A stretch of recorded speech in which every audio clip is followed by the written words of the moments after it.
So we're gonna set up the final render settings and output in this section, but also we need to do the materials. And this light we see just ahead of the astronaut, this blue volumetric light.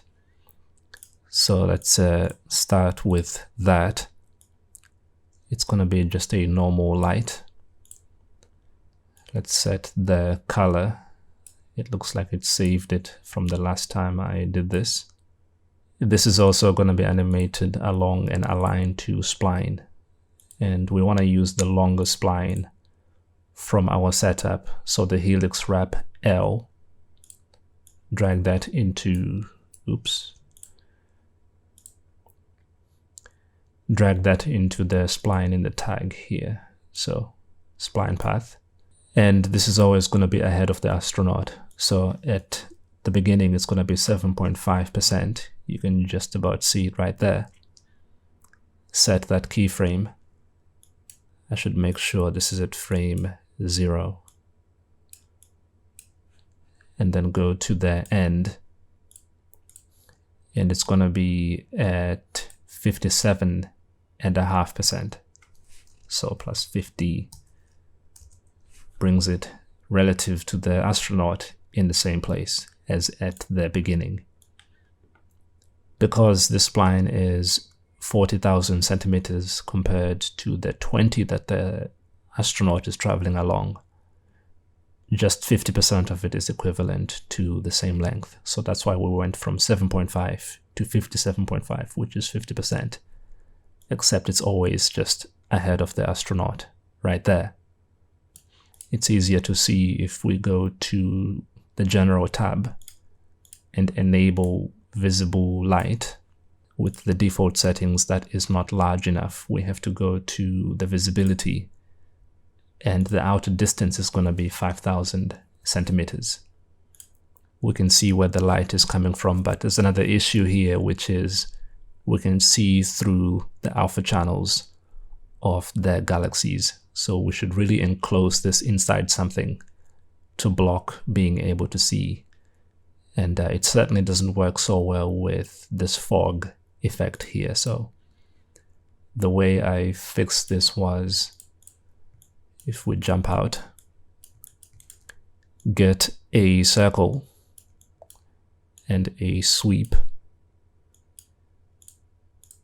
a copy of the long spline. So hold Control and drag out of there, and put both of these under the sweep to generate the geometry. This circle needs to be large enough to contain the galaxies. So it seems maybe about 220 might be enough, a bit more than that. 225 seems to be enough everywhere. Okay. We can jump back to the beginning, and a quick render now is going to show us that we can't see through that anymore. Let's create a black material for this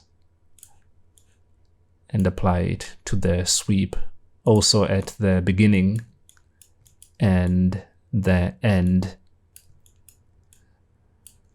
This should be open. So if we go to the caps, start and end should be open like this. Looking through the camera again with our light, which we should make sure is linear. So this new align to spline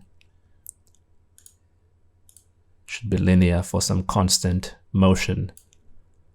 Now when we render, we can see the fog is contained within the wormhole. Maybe we can make it brighter though. Let's do 200%. And I think that's closer to the effect we see in the example. I moved it closer to 5% and 55%. It's definitely more obvious, but maybe we would reduce the visibility to 4,000 perhaps.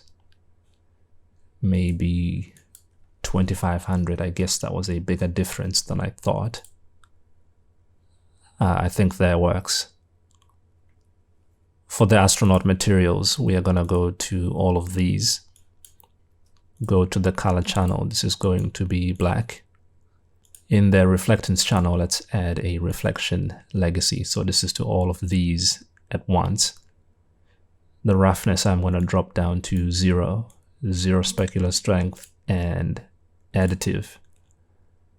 I don't actually want any specular here, so let's remove that. So I do want it to be reflective, but even this is a bit too much. So under layer color, let's go to texture and Fresnel. That's going to create a better effect. The material preview is comically large here. Let's bring it back down to the default medium so we can actually see all of them. I want to go to these materials and in the luminance channel, put the brightness up to maybe 120, 125. The mix mode should be multiply for this to work. It's going to make the effect brighter and also on the reflections. Let's go back to this material or this group of materials. In luminance, we are going to go to Fresnel and turn that on. Maybe make it narrower by bringing down the black level, and on the gradient, it's going to be that same kind of blue as our light. Maybe with less saturation though, about 85–80%. And I'm also going to make this brighter at maybe 122. Multiply, and this should be white up here for this to work. And there we go. So if all is set up correctly up to this point, it means anywhere we go and do a quick render, all of these colors are going to reflect off the astronaut for a really cool looking effect. I would say this example compared to what we are looking at right now, this was not as full. You can see more gaps in between the various galaxies, whereas here everything is blending in a lot more. So to control that aspect, we would go to the connect and the arc splines in here. If I search for arc using the search tool, I can select all of these, and the end angle, if I lower it to something like 60, that's going to open up the space in between. So that could be one customization you could do for this. But I think overall I prefer the more closed look where the blending is stronger between the various layers. So at 90 degrees, I liked that look.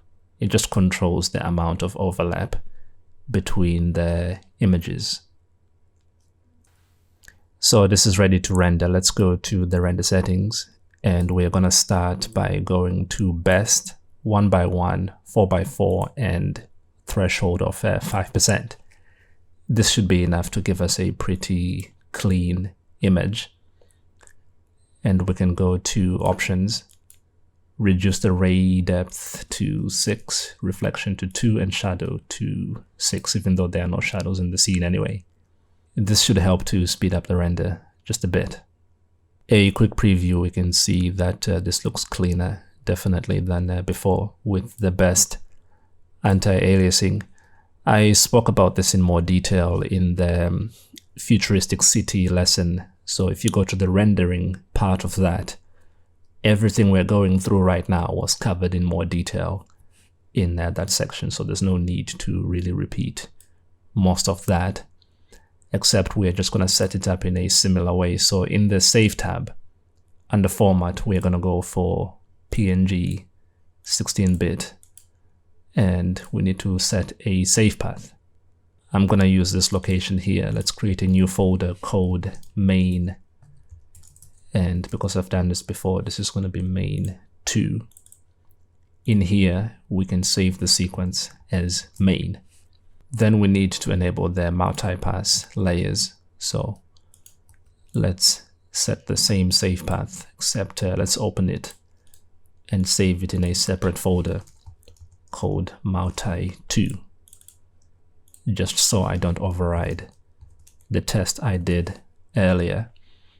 This is going to be PNG 16-bit as well. So the multi-pass layers we need are as follows: the ambient, which is going to contain the luminance materials, reflection, which is pretty straightforward, and atmosphere, that's going to contain our volumetric effects. In this case, it's just the single light. I also want an object buffer or mask for my astronaut model. Let's go back up to our objects, get rid of this search here, go to the astronaut and apply a render tag, compositing, and it's going to be in object buffer number 1. So we can try and quickly test this out before the main render. Let's go to output and do current frame only for now. It's at 128720, that's okay for a test, but we're not saving anything for this. We just want to check the various layers are going to render. So there we go, that's the normal render. If I go to layer and single pass, we can see our atmosphere layer, reflection, and ambient, and also this object buffer, which is a mask for my astronaut. So I want to apply effects to the astronaut separately from the rest of the frame. That's why I'm outputting this buffer here. So I know this is going to work just fine. Let's go back up to the render settings, and in output we can do 1920 by 1080, and the frame rate is going to be at 24 and all the frames. So make sure you always check you are outputting all the frames for the final output. I have done it before where I chose one current frame, set the render to go, and then woke up the next day and realized I'd only outputted one frame. So not a very fun situation to be in. For the final output, I am going to use the render queue, and something which is going to be turned on your own machine by default probably is this auto renaming feature, which is supposed to stop you from overwriting your own files, but I find it creates more problems than it's worth. When you end up with the same sequence with different names, and then when you import it, it thinks it's 2 different sequences. So yeah, I just don't use this feature at all. I just try to be careful with not overwriting anything normally. This is ready to go, and of course it's called Untitled number 4. A lot of my projects are called Untitled. Anyway, we just hit jobs and start rendering, and this will start to output. So that first frame is completely broken, but from frame 1 and onward is going to be fine. I can see the estimate how long it's going to take, and sometimes it will flash up how long a particular frame took, but this should be quite quick.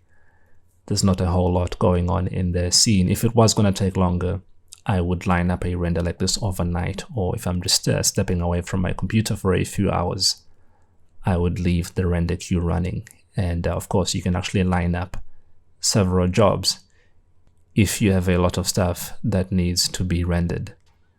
Anyway, that's it. When this is finished, we can go into After Effects for the final part of the project.